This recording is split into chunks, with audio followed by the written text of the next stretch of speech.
Happy morning leaders. जितने भी नए लोग हैं उनको थोड़ा सा इंट्रोडक्शन देना चाहूंगी कि किसान ग्रो जो अभी उनकी स्क्रीन पर दिख रहा है वो क्या है।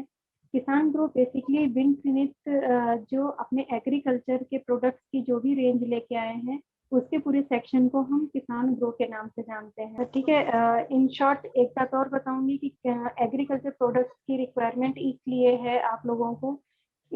भारत की जो अपनी इंडिया की जो पॉपुलेशन है वो 60% एग्रीकल्चर पे डिपेंड करती है। आपको अपने नेटवर्क को एक्सपेंड करने के लिए ही इन प्रोडक्ट्स को दिया गया है। अब हम आगे चल रहे हैं। जैसे स्क्रीन पर आपको दिखाई दे रहा है कि अपने पास में जो जो प्रोडक्ट्स हैं इसमें एक प्रोडक्ट का भी इमेज नहीं है, लेकिन फिर भी आप लोग उसको नोट डाउन कर सकते हैं। एक्टिवेटर कैटेगरी में किसान 100। आगे चलते हैं, न्यूट्रिशनल कैटेगरी में आते हैं। न्यूट्रिशनल कैटेगरी के अपने प्रोडक्ट्स हैं किसान ह्यूमिक, किसान गोल्ड ग्रोथ, किसान एंटी फ्लो, किसान अमीनोविट, किसान फ्रूम मैच्योर, किसान एचएपी ग्रेनुअल और किसान ईल्ड।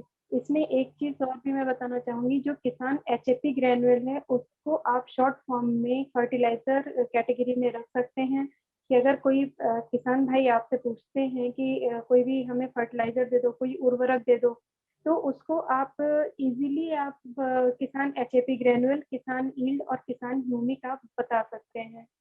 इसके अलावा हमारे पास जो थर्ड और लास्ट कैटेगरी बचती है वो है प्रोटेक्शन की कैटेगरी, जिसमें कि दो प्रोडक्ट आते हैं, किसान बायो प्रोटेक्ट एंड किसान प्लांट गार्ड।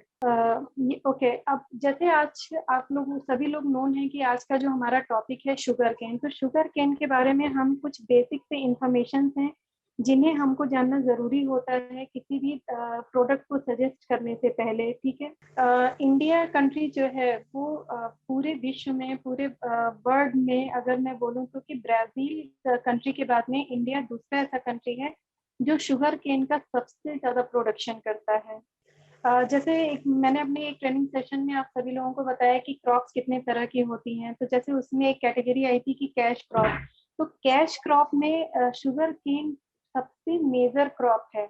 मतलब अगर मैं बात करूं कि सबसे इम्पोर्टेंट क्रॉप है अगर कैश क्रॉप की कोई भी, तो वो शुगर केन ही है। इसलिए इस पर फोकस करना बहुत जरूरी है। इसके प्रोडक्शन का टाइम चल रहा है। अगर आप लोग इस पर पूरा फोकस करेंगे और लोगों से टच करेंगे तो नेचुरली आप लोगों को बिजनेस में बहुत ज्यादा ग्रोथ मिलने वाली है। शुगर केन आप सभी लोग वेल नोन है कि शुगर केन से जो हमें जो शुगर मिलती है उसका सबसे बड़ा सोर्स है। जैगरी का बहुत बड़ा सोर्स है, और जो खांडसारी बनती है वो उसके लिए भी शुगर केन बहुत ही इम्पोर्टेंट रोल प्ले करता है। और जैसा कि आप सब लोग जानते हैं कि आप लोग पूरे ऑल ओवर इंडिया को बिलोंग करते हैं, कोई कहीं से कोई कहीं से, कोई जैसे अगर मैं दो रीजन्स में अगर बांटू शुगर केन की क्रॉप को, तो ट्रॉपिकल रीजन्स और सब ट्रॉपिकल दोनों तरह के रीजन्स की मेन क्रॉप है। ठीक है, ये एक जनरल इंफॉर्मेशन थी जो मैंने दी। अब मैं आगे बढ़ती हूँ। जैसा कि आप लोगों की स्क्रीन पे दिख रहा है कि शुगर केन का जो मतलब एक मैनेजमेंट क्या होना चाहिए, किसी भी जो फार्मिंग सिस्टम है उसको हमें किस तरीके से मैनेज करना चाहिए कि हम ज्यादा से ज्यादा यील्ड ले सकें। ठीक है, अब आप जैसे यहाँ स्क्रीन पर देख पा रहे हैं कि जो मैंने स्टेजेस अभी इनकी डिवाइड की हैं वो क्या होती है। इस्टेब्लिशमेंट स्टेज होती है, वेजिटेटिव होती है, ग्रैंड ग्रोथ होती है और राइपनिंग होती है। इस्टेब्लिशमेंट स्टेज जो होती है इसको आप जर्मिनल स्टेज भी कह सकते हैं या इसको आप इमरजेंट स्टेज भी कह सकते हैं।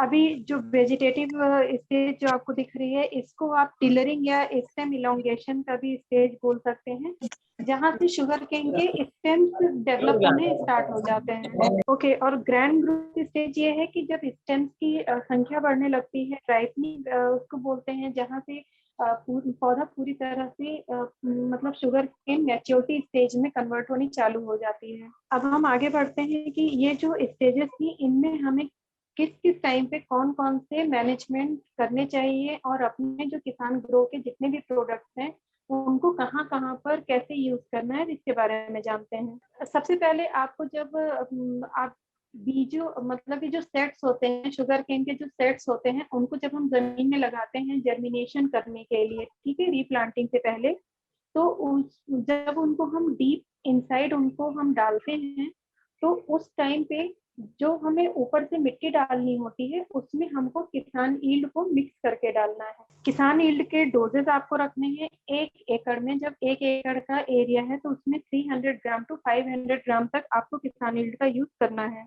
ओके, अब हम आगे बढ़ते हैं और हम देखें सीड ट्रीटमेंट, क्योंकि ये एक मेजर रोल होता है सीड ट्रीटमेंट, जिसको कि अगर हमने बहुत इफेक्टिवली कर लिया तो हमारी शुगर केन की जो क्रॉप है वो बहुत सारी बीमारियों से, बहुत सारे इंसेक्ट से और जो बहुत सारी मिट्टी में कमियां होती हैं उनसे रिकवर बहुत जल्दी कर जाता है। अब सीड ट्रीटमेंट कैसे करना है कि जो जो भी सेट्स शुगर केन के हैं उनको 80 लीटर ऑफ वाटर में, जैसे अगर आपने 1 एकड़ के लिए जो भी सेट्स लिए हैं उनको 80 लीटर ऑफ वाटर जो आप ले रहे हैं और उसमें आपको 500 gram bio protector and 100 ml plant guard को मिक्स करना है और उसमें 10 to 15 मिनट के लिए शुगर केन के सेट्स को डिप करके रखना है। Yes ma'am. यहाँ पर ध्यान देने वाली एक बात है, यहाँ पर ध्यान देने वाली एक बात है कि यहाँ पे 80 लीटर ऑफ वाटर लिखा हुआ है, लेकिन डिपेंड करता है कि फार्मर गन्ने की या शुगर केन की कौन सी वैरायटी यूज कर रहा है और 1 एकड़ में वो कितने सेट्स लगाना चाह रहा है। तो अगर यहाँ पर कोई पानी कम ले रहा है या क्वांटिटी अगर ऊपर नीचे हो रही है तो आप लोग प्लीज नोट डाउन कर लीजिए जो डोजेज अब मैं बताने जा रही हूँ। यहाँ पर पर लीटर वाटर की जो डोजेज रहेंगी, आपको बायो प्रोटेक्टर 1 लीटर पानी में 5 ग्राम तक लेना है, ठीक है, 5 ग्राम तक, 5 gram bio protector for 1 litre of water. और plant guard only 1 ml for per litre of water. Sugar cane के जितने भी आपने जो अभी घोल तैयार किया, जो सोल्यूशन अभी तैयार किया है, उसमें एटलीस्ट 1 आवर तक शुगर केन के सेट्स को डिप करके रखना है। उसके बाद उनको निकाल करके 10 से 15 मिनट के लिए ड्राई शेड में रखना है, शेड में ही रखना है, धूप में नहीं दिखाना, ठीक है, ड्राई शेड में रखना है और उसके बाद फिर उनकी नर्सरी तैयार करनी है। थर्ड स्टेज आती है सॉइल मैनेजमेंट। शुगर केन के लिए सॉइल मैनेजमेंट बहुत इंपॉर्टेंट एक प्रोसेस होता है, जिसमें कि फार्मर जो भाई लोग हैं उनको हैरो से थोड़ा डीप कल्टीवेशन करना जरूरी होता है। अब जब फार्मर डीप कल्टीवेशन करते हैं और फील्ड प्रिपरेशन करते हैं तो वहां पर क्या होता है, पीएच लेवल को मेंटेन करना होता है कि 6.5 से लेकर के 8.0 तक जो शुगर केन की क्रॉप के लिए पीएच लेवल होना चाहिए। और पीएच लेवल मेंटेन करने के लिए आपको फार्मर अगर आप हैं या आप लोग अगर फार्मर के पास जा रहे हैं तो उन्हें प्लीज आप सजेस्ट करिए किसान humic and 50 ml, sorry 1000 ml किसान ह्यूमिक एंड 50 ml किसान 150 लीटर ऑफ वाटर में उनको मिक्स करके देना है, ठीक है। फेरो टेक्नोलॉजी जो लोग यूज कर रहे हैं उसके थ्रू भी सेम डोजेस जाएंगी, ड्रिप इरिगेशन हो रही है तो भी सेम डोजेस जाएंगी, और अगर किसी और तरीके से अगर इरिगेशन फार्मर कर रहा है तो उसके टाइम पर भी सेम डोजेज ही आपको देनी है, ठीक है। ये तो हो गया सॉइल मैनेजमेंट। अब आगे हम चलते हैं तो न्यूट्रिएंट मैनेजमेंट हमें कहाँ से स्टार्ट करना है, पोषक तत्व हमें कौन सी स्टेज से स्टार्ट करने हैं और कैसे कैसे करने हैं उसको हम समझेंगे। अब जैसे आप लोग यहाँ पे एक चार्ट देख पा रहे हैं कि प्लांट है तो इनोकुलेशन लीफ की एक स्टेज है, फिर 3 मंथ ओल्ड प्लांट है जहाँ पर कि आप स्टेजेस देख रहे हैं कि रूट्स भी डेवलप होनी है, यानी कि 0 से 3 मंथ के लिए मैं बता रही हूँ कि रूट्स का डेवलपमेंट होना है, स्टेम बननी है और लीव्स का डेवलपमेंट होना है। जैसे आप लोगों को शायद पता ही होगा या अगर आप नहीं जानते हैं तो मैं बता दूं कि शुगर केन एक ऐसी क्रॉप है जो पूरे 12 मंथ की क्रॉप होती है। तो हमें 10 मंथ तक अगर कोई डिजीज नहीं है या न्यूट्रिशनल मैनेजमेंट अगर हमें करना है तो हमें 10 मंथ तक शुगर केन के प्लांट्स को समय समय समय पर प्रोडक्ट देते रहना है, पूरे साल भर की क्रॉप होती है।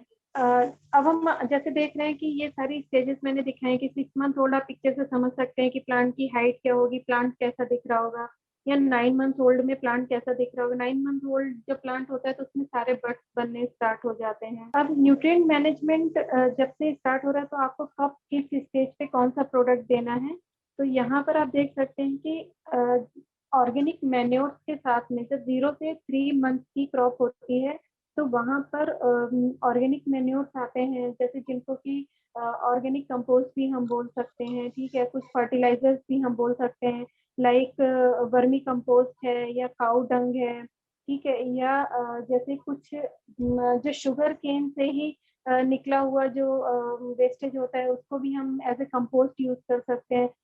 उनके साथ में मिला करके आपको क्या देना है, 0 to 3 मंथ में जैसे ही जर्मिनेशन स्टेज आती है, जर्मिनेशन स्टेज जैसी आती है, यानी कि 15 to 30 डेज की जब क्रॉप होती है, तो वहां पर हमें किसान HAP ग्रेनुअल 2 kg पर एकड़ के अकॉर्डिंग यूज करना है। ये तो हो गई 15 to 30 डेज की बात में, लेकिन यहाँ पे 0 to 3 मंथ्स लिखा है, तो अब इसको आपको ऐसा समझना है कि 30 डेज के बाद में जब 30 to 60 डेज या 30 to 100 डेज की जब स्टेज चल रही होती है, तो वहां हमको 30 डेज के इंटरवल पे किसान ह्यूमिक 500 ml पर एकड़ और किसान अमीनोविट 100 ml पर एकड़ के अकॉर्डिंग यूज करना है। ठीक है, यहाँ पर आप इन प्रोडक्ट्स के साथ में एडिशनल आप किसान 150 ml पर एकड़ के अकॉर्डिंग यूज कर सकते हैं।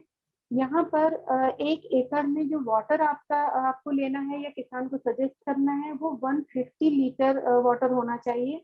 बट शुगर केन में पानी ज्यादा लगता है, तो इनके डोजेस आपको कैलकुलेट करके पर लीटर के अकॉर्डिंग आपको डलवाने हैं।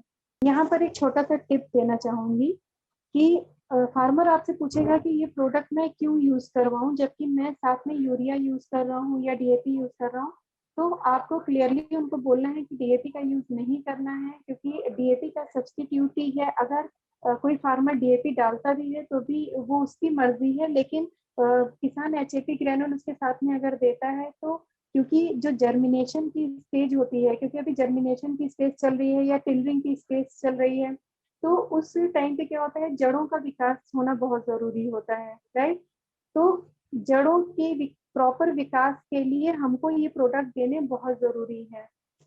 ठीक है, ये तो थी 0 से 3 मंथ्स के लिए आपको जो यूज करना है। अब 3 to 6 मंथ्स में हम चलते हैं, यानी कि 120 डेज के ऊपर की जब क्रॉप जाती है, तो फर्स्ट मतलब कि जो हमारा 5th मंथ अगर मैं जिसको बोलूं कि जो 5th मंथ स्टार्ट हो रहा है, वहां पर आपको किसान ईल्ड 500 ग्राम पर एकड़ यूज करवाना है।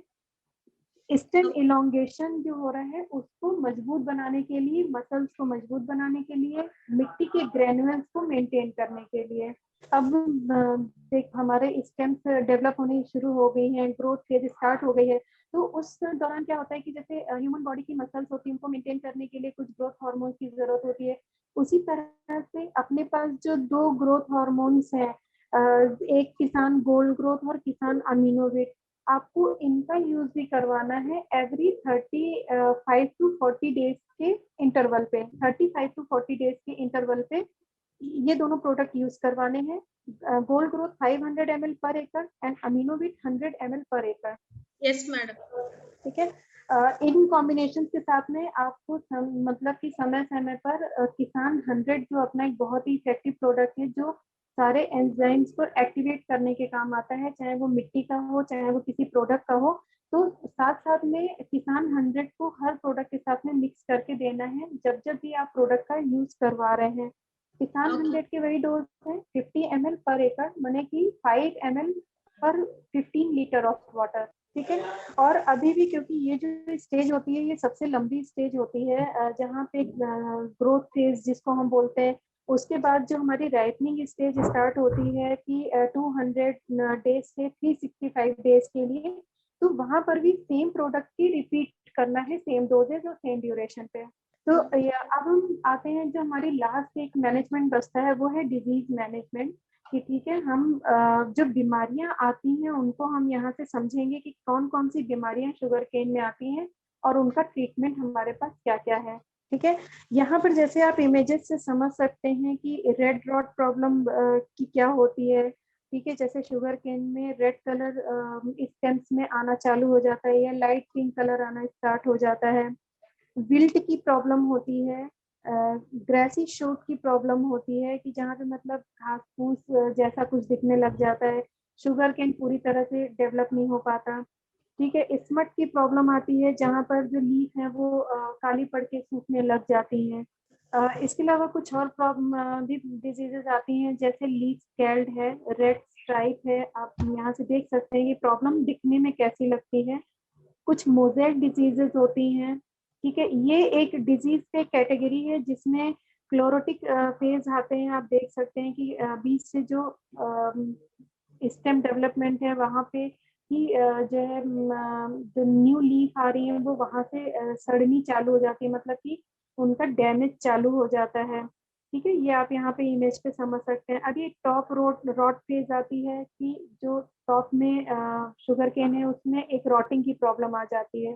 ओके, नेक्स्ट डिजीज में 3 फेज होते हैं। पहला होता है क्लोरेटिक फेज, जहाँ पर जो स्टेम है जहाँ पे ऊपर तक जा रही है स्टेम, वहां से ही पौधा मतलब इफेक्ट हो करके और डैमेज होना स्टार्ट हो जाता है। इसी की एक और स्टेज है कि इसको टॉप रॉट फेज भी बोलते हैं, कि मतलब ऊपर की जो लीव्स होती हैं उनमें रॉट पड़नी स्टार्ट हो जाती है, मतलब पत्तियां मुड़नी चालू हो जाती हैं अंदर की तरफ से। ये थर्ड वन है नाइफ कट फेज है। ये क्या होता है, जहाँ पे स्टेम्स और लीव्स हमारी एक साथ जुड़ के बढ़ रही होती हैं, वहां पे जैसे हम नाइफ से किसी चीज में हल्के हल्के कट्स लगाते हैं ना, तो ये एक कट की तरह से एक प्रॉब्लम आनी चालू हो जाती है। छोटे छोटे टुकड़े उसी में कट लग करके और नीचे की तरफ झुकने चालू हो जाते हैं, जैसे कि आप इस स्टेज पे देख सकते हैं। ठीक है, इसके अलावा कुछ और प्रॉब्लम्स हैं जो आती हैं। एक रस्ट की प्रॉब्लम है, आप देख सकते हैं कि जो रेड कलर के रस्ट मीन्स की जैसे जो जंग जैसे पैचेस आ जाते हैं। एक येलो लीफ की शुगर केन की पत्तियां जो होती हैं, न्यू लीफ हो या ओल्ड लीफ हो, वो येलो होनी स्टार्ट हो जाती हैं। ठीक है, ओके। तो ये कुछ मेजर डिजीज हैं जो अभी आप इस फोटोग्राफ्स के माध्यम से समझ सकते हैं। देखिए, ये जितनी भी प्रॉब्लम्स अभी आपने यहाँ पर देखी हैं, इनके मेन जो रीजन होते हैं वो क्या होते हैं कि पहला एक तो fungal infection, second bacterial infection and third is viral attack. ठीक है, तो ये 3 मेजर रीजंस हैं इन सारी प्रॉब्लम्स को आने के लिए।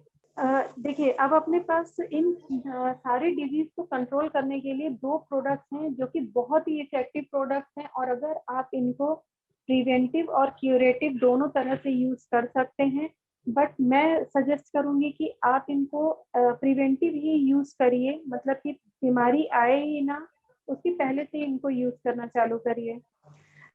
वो दोनों प्रोडक्ट जो हैं वो एक है किसान बायोप्रोटेक्ट और किसान प्लांट कार्ड, जो कि आपने सीड ट्रीटमेंट के टाइम यूज किया था। ये दोनों प्रोडक्ट आप जो है पूरे क्रॉप में क्योंकि पूरे 1 साल की क्रॉप होती है, मतलब 12 मंथ्स की क्रॉप होती है, 10 to 12 मंथ्स की, तो उसमें आपको मतलब इंटरवल पीरियड आपको बहुत ध्यान रखना है। प्रॉब्लम नहीं जब तक आई है, प्रिवेंटिव यूज कर रहे हैं, तो किसान बायो प्रोडक्ट 300 ग्राम पर एकड़ एंड किसान प्लांट गार्ड 100 ml पर एकड़ स्टार्टिंग के 3 मंथ्स तक आपको यूज करना है मैम। और 0 to 3 मंथ का जो इंटरवल पीरियड रखना है इन दोनों प्रोडक्ट्स का, वो आपको 25 to 30 डेज का रखना है। अभी इसके बाद अगर हम जब 3 मंथ से लेकर के और 9 मंथ या 12 मंथ तक जब हम इन प्रोडक्ट्स को यूज करते हैं, तो वहां पर हमें इंटरवल पीरियड इसका बहुत ध्यान रखना है कि हमें एवरी 40 to 45 डेज के इंटरवल पीरियड पे इसको यूज करना है। ठीक है, ये सारे प्रोडक्ट हैं जो आपको यूज करने हैं। कैसे कैसे, आई होप कि आप सब लोगों को समझ में आ गया होगा।